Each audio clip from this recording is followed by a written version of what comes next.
അസ്സലാമു അലൈക്കും വറഹ്മത്തുള്ളാഹി. ബിസ്മില്ലാഹിർ റഹ്മാനിർ റഹീം. ബഹുദൈവ വിശ്വാസികൾക്ക് ലഭിക്കുന്ന പരലോക ശിക്ഷയെക്കുറിച്ച് കഴിഞ്ഞ ക്ലാസ്സിൽ പഠിച്ച ആയത്തുകളിൽ പരാമർശിച്ച ശേഷം ഇത്തരം സത്യനിഷേധികൾ സ്വയം വഴികേടിലാവുന്നതോടൊപ്പം മറ്റുള്ളവരെ കൂടി അള്ളാഹുവിൻ്റെ ദീനിൽ നിന്ന് തെറ്റിക്കാൻ ശ്രമിക്കുന്നു എന്നതുകൊണ്ട് അവർക്ക് കൂടുതൽ ശിക്ഷ അനുഭവിക്കേണ്ടി വരുമെന്ന് സൂചിപ്പിക്കുകയാണ് അതിനെ തുടർന്നുള്ള 88-ാമത്തെ ആയത്തിൽ. അതുപോലെ ഇതിനു മുമ്പ് 84-ാമത്തെ ആയത്ത് പഠിക്കുമ്പോൾ ഓരോ സമുദായത്തെയും പരലോകത്ത് വിചാരണ ചെയ്യുന്ന വേളയിൽ അവർക്ക് സാക്ഷികളായി പ്രവാചകന്മാരെയും മറ്റ് സത്യപ്രബോധകന്മാരെയും ഹാജരാക്കുമെന്ന് പറഞ്ഞല്ലോ. അതിൻ്റെ തുടർച്ചയായി 89-ാമത്തെ ആയത്തിൽ നബി സല്ലല്ലാഹു അലൈഹി വസല്ലമയെ ഈ സമുദായത്തിന് സാക്ഷിയായി ഹാജരാക്കുമെന്ന കാര്യം നബി സല്ലല്ലാഹു അലൈഹി വസല്ലമയോട് അള്ളാഹു പറയുന്നതാണ് 89-ാമത്തെ ആയത്തിലുള്ളത്. ഈ കാര്യങ്ങൾ പറയുന്ന 2 ആയത്തുകളാണ് ഇന്ന് പഠിക്കുന്നത്. അല്ലദീന കഫറു വസ്വദ്ദു അൻ സബീലില്ലാഹ്, സത്യനിഷേധികളാവുകയും അള്ളാഹുവിൻ്റെ മാർഗത്തിൽ നിന്ന് ആളുകളെ തടയുകയും ചെയ്യുന്നവരുണ്ടല്ലോ. കഫറ എന്നാൽ മറച്ചു വെച്ചു എന്നതാണ്. അതിൽ നിന്നാണ് കുഫർ, സത്യനിഷേധം എന്ന പദം വന്നിട്ടുള്ളത്. സത്യം മനസ്സിലാക്കിയിട്ടും അത് അംഗീകരിക്കാതെ മറച്ചു വെക്കുന്നവരും ഏകനായ അള്ളാഹുവിൻ്റെ കൂടെ ദൈവങ്ങളെ പങ്കുചേർത്ത് ആരാധിക്കുന്ന ബഹുദൈവ വിശ്വാസികളും അള്ളാഹുവിൻ്റെ അനുഗ്രഹങ്ങളോട് നന്ദികേട് കാണിക്കുന്നവരുമൊക്കെ കാഫിർ എന്ന പദത്തിൻ്റെ അർത്ഥത്തിൽ വരുന്നവരാണ്. ഇവിടെ കഴിഞ്ഞ ആയത്തുകളിൽ ബഹുദൈവ വിശ്വാസികളുടെ പരലോക ശിക്ഷയെക്കുറിച്ച് പരാമർശിച്ച ശേഷം പറയുകയാണ്, സ്വയം വഴികേടിലാവുകയും മറ്റുള്ളവരെ വഴികേടിലാക്കാൻ ശ്രമിക്കുകയും ചെയ്യുന്നവർ സിദ്നാഹും, അവർക്ക് നാം അധികം നൽകും, അവർക്ക് നാം അധികരിപ്പിക്കും, അദാബൻ ഫൗക്കൽ അദാബി, ശിക്ഷക്കുമേൽ ശിക്ഷ എന്ന് പറഞ്ഞാൽ അവർ സ്വയം സത്യത്തെ തള്ളിക്കളഞ്ഞ് ദുർമാർഗം തിരഞ്ഞെടുത്തതിനുള്ള ശിക്ഷയ്ക്ക് പുറമെ മറ്റുള്ളവരെ സന്മാർഗത്തിൽ നിന്ന് തടഞ്ഞതിനുള്ള ശിക്ഷ കൂടി അവർക്ക് അള്ളാഹു നൽകും എന്നാണ് ശിക്ഷക്കുമേൽ ശിക്ഷ എന്ന് പറയുന്നത്. ബിമാക്കാനു യുഫ്സിദൂൻ, അവർ നാശമുണ്ടാക്കുന്നവരായിരുന്നത് കൊണ്ട്, ഈ ലോകത്ത് അവർ ഉണ്ടാക്കിക്കൊണ്ടിരുന്ന നാശത്തിൻ്റെ ഫലമായിട്ടാണ് അവർക്ക് ഇങ്ങനെ ഇരട്ടി ശിക്ഷ നൽകുന്നത്. അവരുടെ ബഹുദൈവാരാധനയും അതുപോലെ അവർ മറ്റുള്ളവരെ സന്മാർഗത്തിലേക്ക് വരുന്നത് തടഞ്ഞിരുന്നതുമാണ് അവർ നാശമുണ്ടാക്കി എന്ന് പറയുന്നത്. ഈ സൂറത്തിലെ 24-25 ആയത്തുകളിൽ സത്യനിഷേധികളായ ഖുറൈശികളെക്കുറിച്ച് ഇക്കാര്യം വിവരിച്ചത് നാം ഇതിനു മുമ്പ് പഠിച്ചല്ലോ. ആ സന്ദർഭത്തിൽ നമ്മുടെ ക്ലാസ്സിൽ ഇക്കാര്യം വിശദമായി തന്നെ വിശദീകരിച്ചതും നാം മനസ്സിലാക്കി കഴിഞ്ഞതുമാണ്. ഇനി അന്ത്യനാളിൽ പ്രവാചകന്മാർ തങ്ങളുടെ ഉമ്മത്തിന് സാക്ഷികളായി കൊണ്ട് ഹാജരാക്കപ്പെടുമെന്നും അതിൻ്റെ ഭാഗമായി നബി സല്ലല്ലാഹു അലൈഹി വസല്ലം തൻ്റെ ഉമ്മത്തിൻ്റെ സാക്ഷിയായി ഹാജരാവേണ്ടി വരുമെന്നും നബി സല്ലല്ലാഹു അലൈഹി വസല്ലമയോട് ഉണർത്തുകയാണ് അടുത്ത ആയത്തിൽ. വയൗമ നബ്അസു ഫീ കുല്ലി ഉമ്മത്തിൻ ഷഹീദൻ അലൈഹിം മിൻ അൻഫുസിഹിം, ഓരോ സമുദായത്തിലും അവർക്കെതിരായിട്ടുള്ള ഒരു സാക്ഷി അവരിൽ നിന്നു തന്നെ നാം ഉയർത്തെഴുന്നേൽപ്പിക്കുന്ന ദിവസത്തെക്കുറിച്ച് ഓർത്തു നോക്കുക.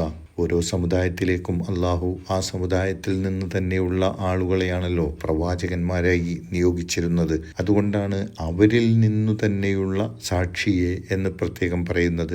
ഇനി പ്രവാചകന്മാരുടെ പ്രബോധന ദൗത്യം പിന്തുടർന്ന് അത് നിർവഹിച്ച പ്രബോധകരാണ് പ്രവാചകന്മാർ വന്നിട്ടില്ലാത്ത സമുദായങ്ങൾക്ക് സാക്ഷികളാവുന്നതെങ്കിൽ അവരും ആ സമുദായത്തിൽ നിന്ന് തന്നെയുള്ളവരായിരിക്കുമല്ലോ.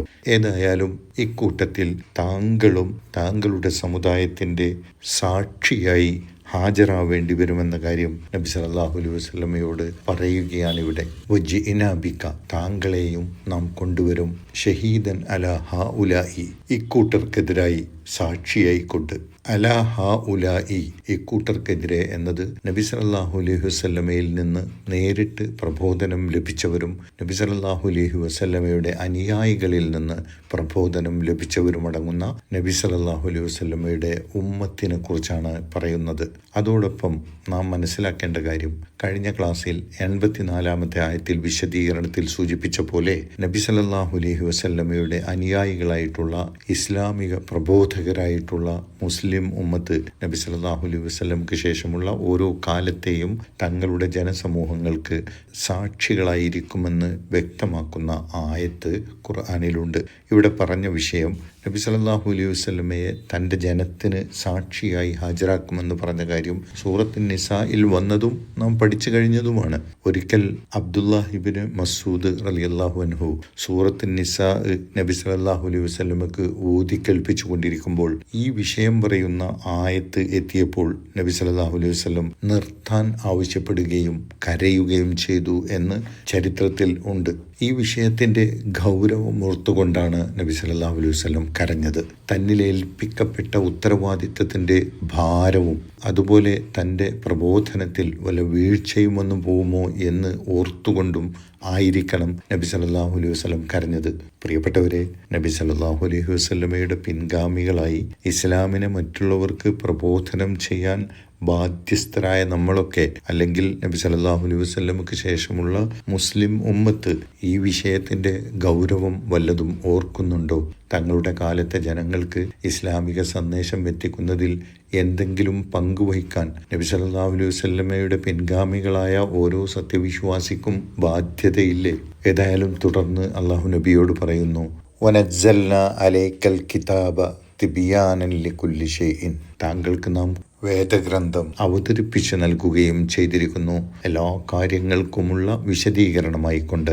അതായത് നബി സല്ലല്ലാഹു അലൈഹി വസല്ലമയ്ക്കും നബി സല്ലല്ലാഹു അലൈഹി വസല്ലമയുടെ ശേഷമുള്ള ലോകാവസാനം വരെയുള്ള മുസ്ലിം ഉമ്മത്തിനും തങ്ങളുടെ ദൗത്യമായ ഇസ്ലാമിക പ്രബോധനം നിർവഹിക്കാൻ വേണ്ടി ഇസ്ലാമിനെ കുറിച്ചുള്ള എല്ലാ വിശദീകരണങ്ങളും വ്യക്തമായി വിവരിക്കുന്ന വേദഗ്രന്ഥമായി കൊണ്ടാണ് ഈ ഖുർആൻ അവതരിപ്പിച്ചിട്ടുള്ളത്.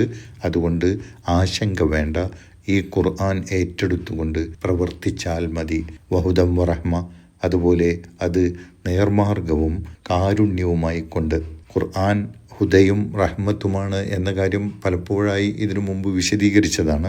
ഈ ഖുർആനെ പിൻപറ്റുന്നവർ വഴിപിഴക്കുകയില്ല എന്നതാണ് ഹുദയാണ്, നേർമാർഗമാണ് എന്ന് പറഞ്ഞതുകൊണ്ട് ഉദ്ദേശിക്കുന്നത്.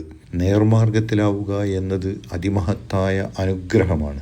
ആ അനുഗ്രഹം അള്ളാഹുവിൻ്റെ കാരുണ്യം കൊണ്ട് ലഭിക്കുന്നതാണ്. അതുകൊണ്ടാണ് ഈ ഖുർആൻ റഹ്മത്ത്, കാരുണ്യമാണ് എന്ന് പറയുന്നത്. വബുശ്റാ ലിൽ മുസ്ലിമീൻ, മുസ്ലിംകൾക്ക് സുവിശേഷവുമാണിത്. ഈ ഖുർആൻ സ്വീകരിച്ചുകൊണ്ട് സത്യവിശ്വാസികളായവർക്ക് പരലോകത്ത് ലഭിക്കാനിരിക്കുന്ന അതിമഹത്തായ സൗഭാഗ്യങ്ങളെക്കുറിച്ചുള്ള സന്തോഷ വാർത്ത അറിയിക്കുന്ന വേദം കൂടിയാണ് ഈ ഖുർആൻ എന്നാണ് സൂചിപ്പിക്കുന്നത്. അല്ലാഹു സുബ്ഹാനഹു വ തആല ആ സൗഭാഗ്യങ്ങൾ കരസ്ഥമാക്കുന്ന സത്യവിശ്വാസികളുടെ കൂട്ടത്തിൽ ഉൾപ്പെടുത്തി നമ്മെ എല്ലാവരെയും അനുഗ്രഹിക്കുമാറാകട്ടെ. അസ്സലാമു അലൈക്കും വറഹ്മത്തുള്ളാഹി വബറകാതുഹു.